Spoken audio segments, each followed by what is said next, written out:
when you're up at the top end of the leaderboard, you know you're going to have a late tee time tomorrow, so it's very awkward to have to restart 7:30 in the morning and then probably wait till 1:30, 2 o'clock to play again. So, that line in the morning is going to be feeling very, very good. How does it feel going into the weekend, knowing you're in contention here? Yeah, fantastic. I mean, that's the job of the first 2 rounds, is just to keep yourself or get yourself with somewhere within striking distance, and then tomorrow's obviously an important day just to keep hanging around and give yourself a chance on Sunday. But you can't really get much more ahead of yourself than the tee shot tomorrow. So this kind of golf course, you never really know what to expect. There's a lot of birdies out there, a lot of pollen out there. Yeah, so.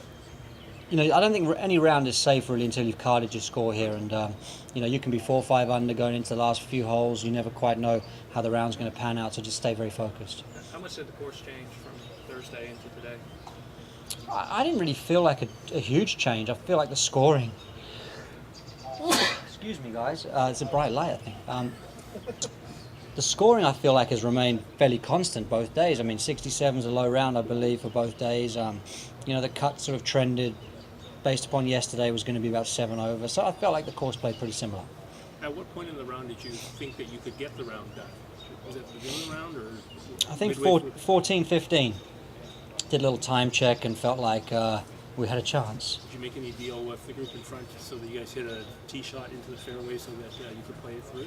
No, but we did have to wait on them for about sort of 2 or 3 minutes on the tee, and I was getting a little bit nervous there. So Cooch was already. He heard we had 20 seconds before the horn went. He just suddenly grabbed the club out and he was ready. But the official meant they had 20 seconds before they cleared in front. But Matt was definitely going to take one for the team.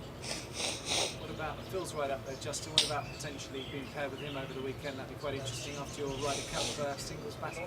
Yeah, absolutely. I've always enjoyed playing with Phil. I mean, he brings a lot of energy out there. The crowd love him. I've got to say, the Philly crowd have been great to me here. Obviously, winning at Aronimink, they kind of remember that, and they've been really supportive of me this week. But obviously, Phil, US Open fan favourite. Obviously, this tournament, I think there's a lot of goodwill for him here.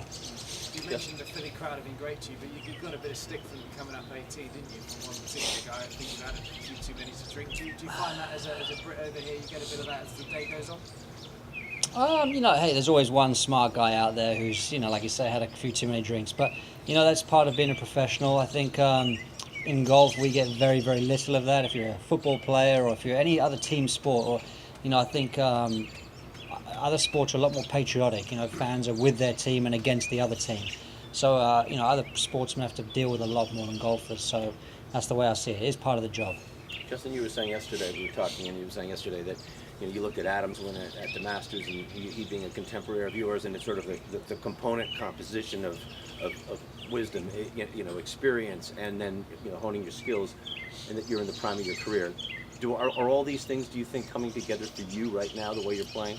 Well, I don't know if they're coming together or not, but I feel like I'm capable of a good week and a big week, and I feel like I'm capable of winning these tournaments now. So there's a lot of golf left here, and I'm not getting ahead of myself one little bit. And I think that's part of learning your trade, is to not get ahead of yourself, not get past Friday night. I mean, there's so much golf to be played, there's no point getting too excited about the whole thing. And but deep down, I believe I can. And you might have mentioned this before, I don't mean to ask you to be redundant, but just being able to get through tonight, I mean, how important was it to just not have to come back in the morning and do it again? Oh, that's huge. I think that could be worth shots tomorrow, there's no doubt, because, being off late for my third round, to have to come out probably 7:30 restart and kill 7 or 8 hours before I have to play again. It's very difficult to go back to bed and then get up and feel kind of energetic and go. So, to be able to prepare properly for my round tomorrow is huge. You feeling good on this Merion Golf Course? I am, yeah. I feel like my preparation that I did when I came here last week, I feel like that's really holding true for me, and I've got a good game plan, and it's just a now matter of hitting the right shots.